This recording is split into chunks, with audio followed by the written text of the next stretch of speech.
Geoffrey here. So you think your wife hates you. In this video, I'm going to show you the core reasons why she might be showing all that anger, all that distance, all that coldness towards you. And also, I'm going to show you the few things you can do to respond in a way that will reinstill or reestablish this love and trust back again into that relationship. And I really want you to stick around till the end of this video because I'm going to show you things that go way beyond what other coaches and what other videos are talking about regarding this issue. And I really want you to have this level of clarity that all my students have as well about this issue, and for you to understand the powerful things you can do to actually respond to this scenario.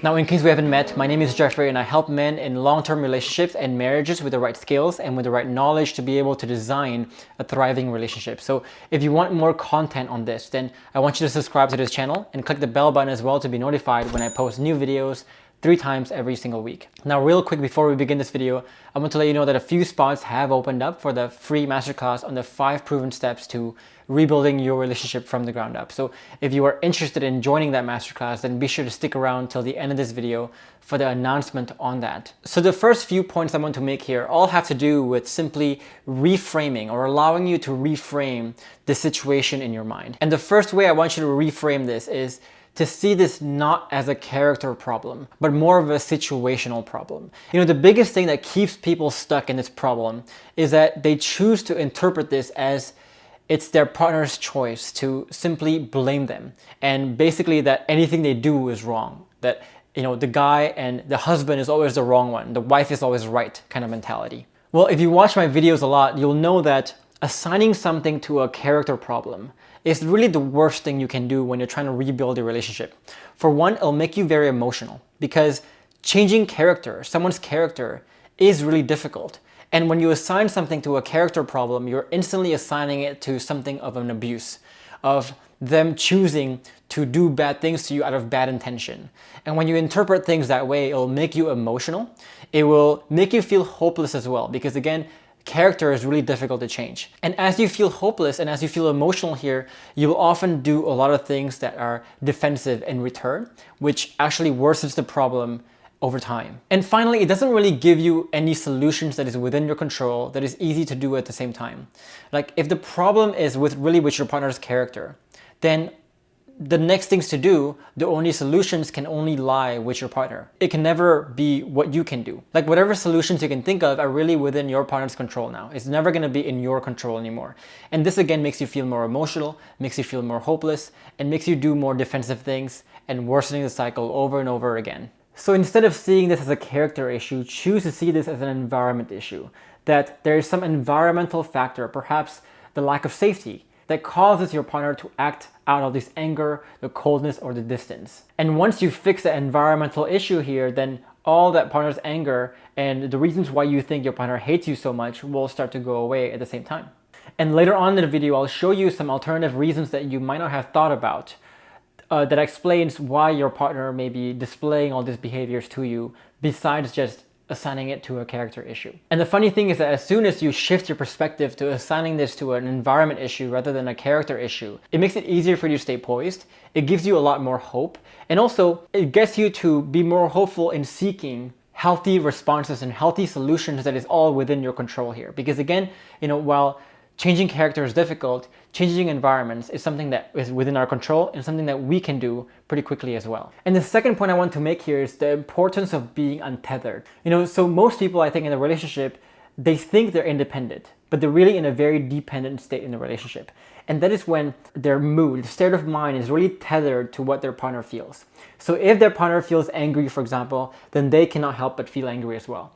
If their partner shuts down, they also shut down. If their partner feels hopeless, they also feel hopeless. So it's almost as if there is this tethering between the two of you where if your partner feels angry and she goes down, you go down along with her. And we talked about this a little bit in the previous video where we talked about this is how you lose your power in the relationship, because here you're letting your partner control you instead of you being untethered to your partner, that despite your partner's mood swings here, you're still going to be rock solid. And for a lot of people, you know, they go from the state of dependence to complete independence, where if they're not untethered here, they'll go the other extreme where they act completely indifferent to their partner, pretending like they don't even care if their partner leaves or stays. And if you do this, this will worsen the problem again because it's just going to show that you don't care and often makes the problem worse.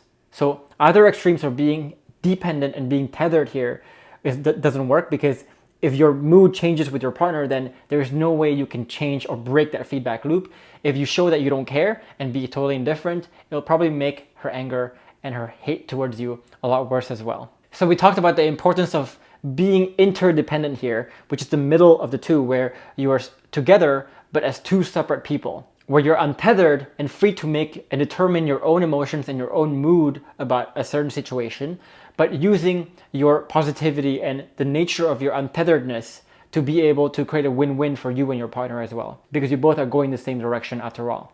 And the last point I want to make here about reframing your mind here is understanding your power in changing emotion. So understand here that you alone have the power to break a cycle or to perpetuate a cycle. And whether you know it or not, you're already doing this subconsciously. So let's say if your partner is angry and you choose to respond by being angry, there you're choosing to perpetuate that negative cycle and making things worse for you. But if you're untethered yourself, and so your partner is angry and you choose to not be angry, stay poised and respond in a correct way, then you're choosing to break that cycle. So you're either perpetuating a cycle or breaking a cycle, regardless of whether you're consciously making this choice or not. So understand that how you respond here has a big impact on the overall relationship, and you alone have a lot of power to determining what the relationship looks like. So with those reframing of the mind done, I want to take the next step to simplify the reasons why your partner may be showing all this anger towards you. So if you watch a lot of other videos on this, they will basically make you more confused, because they're gonna list every reason under the sun. It could be that she's not feeling heard, for example. It could be that you've been doing some controlling things. It could be that you've done something to destroy that trust. Basically, you could do anything under the sun that's bad, and that's causing her to feel that way. But assigning in the problem to 100 or even 1,000 different things doesn't really help you. So I'm gonna try to simplify this for you to 4 core reasons why she's feeling the way she's feeling. The 4 core reasons are the lack of trust.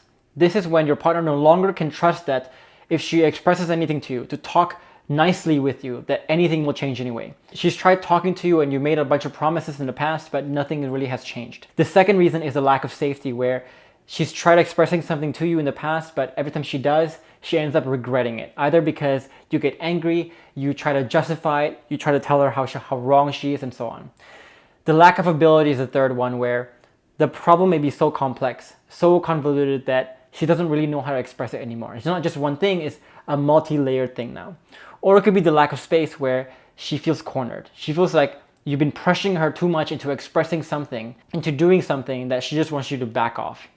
And if you understand the 4 core reasons here, understand why your partner is resorting to playing out all this anger, all this distance and coldness. So think about the catch-22 that they're in right now, the lose-lose situation they're in right now. So if they're feeling this lack of trust and lack of safety, then they will lose if they share, because if they share, what you will do is you will make some promises, or you'll tell her she's wrong, or you get angry. So they lose if they share.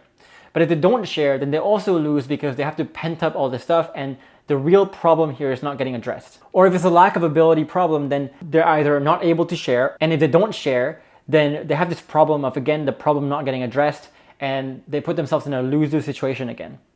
And if they have the lack of space here, they will lose if they ask you to stop bugging them, to stop pressuring them, because when they do tell you to stop pressuring them, you will probably do the controlling things that cause them to feel this lack of space in the first place.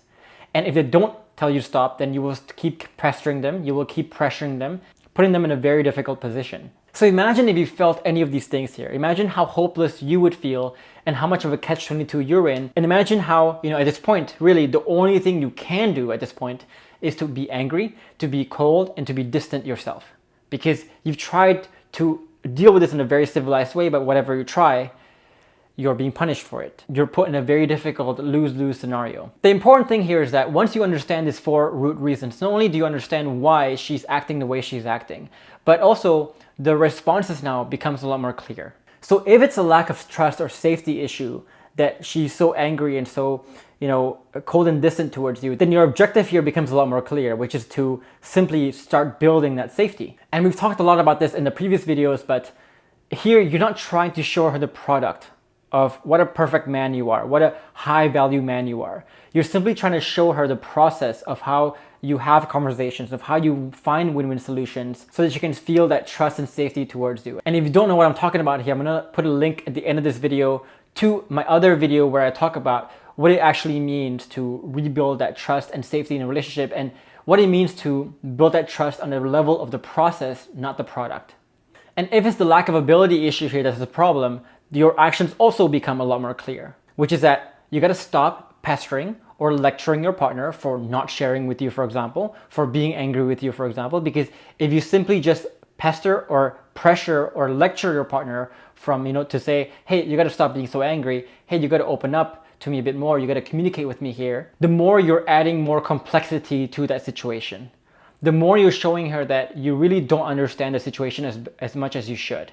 And so instead of doing that, simply acknowledge the complexity of the situation. Just tell her, for example, okay, honey, I understand this problem is really complex. I get it.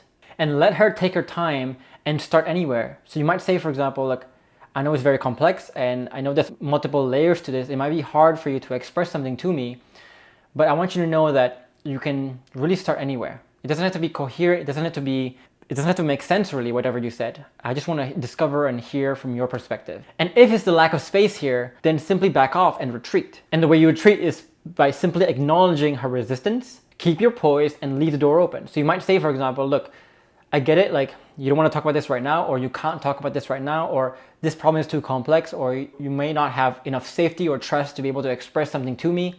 I get it. I'm trying to work on it. In the meantime, I just want you to know that the door is always open. You can always talk to me about anything, anytime you want.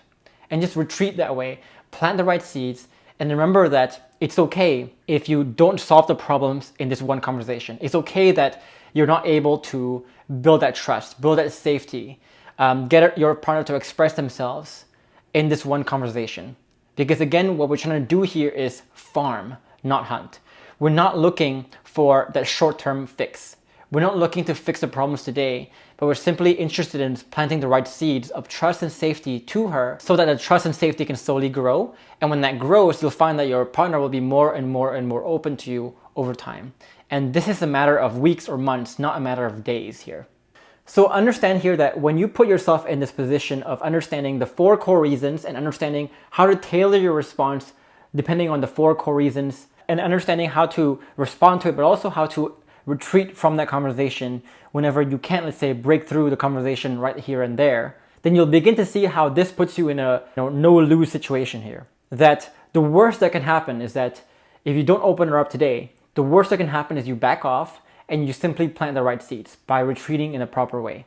That's the worst that can happen. It can never lead to an argument. It can never escalate into any arguments. That's the worst that can happen is you simply retreat and plant the right seeds. And as you plant the right seeds here, even though you're not getting the results today, imagine what would happen if you keep doing this day in and day out, week after week, month after month. If you keep telling your partner that you can stay poised, no matter what happens, you can acknowledge her feelings and that she's really free to talk to you anytime you want over weeks or months, that seeds of safety eventually going to grow over time. And when your partner finally expresses herself, that's how you lower all that anger. How you lower all the anger and remove her from that difficult lose-lose situation that she's in, because now she has the safety, the trust, and the ability to be able to express what she truly feels and begin that healing process, because she knows that when she does express it, it's going to be taken well and it's going to lead to some win-win solutions there. Now, of course, there's so much more to understanding the nuances of how you conduct this conversation in a deeper way, of understanding when and how to advance the conversation, to get her to open up a bit more, and how to retreat from that conversation and plant the right seeds at the same time, and how you can, heal those emotions over time in a relationship as your partner opens up. There's so much more nuances to this that I cannot address in just one YouTube video. So if you want more information on this, then I want you to join me in my free masterclass on the 5 proven steps to rebuilding your relationship from the ground up. In this masterclass, I'll show you the exact process that I'll show all my students that takes them from a brink of a divorce, the point where their wife hates them, doesn't want anything to do with the relationship, wants a divorce, separation, whatever it is, to a place where the relationship can honestly thrive and thrive for the long haul. So if you're interested in joining that masterclass, then click the link above my head, or also click the link in the comments below or in the description box below this video as well. And if you're looking for a free guide that can help you guide conversations better in a way that never leads to arguments and in a way that always plants the seeds of safety here as you go along, then you also want to download the free guide I have for you above my head or also down below this video as well. And if you're looking for a community of people where you can get support from or get some clarity from about your questions or the issues in your relationship, then you also want to join me in my free Facebook group where you can do exactly that. And if you want to join that Facebook group, the link is also down below this video. Now, in the meantime, I would love to hear from you here. So leave a comment below on what you thought was most valuable or most insightful from this video. And I'd love to hear from you. And if you found this video valuable, then give it a like and subscribe to this channel for more content like this one. In the meantime, I'll leave you with these 2 other videos that will allow you to equip you with the right skills and knowledge to be able to design a thriving relationship for yourself. In the meantime, I will see you in the next video.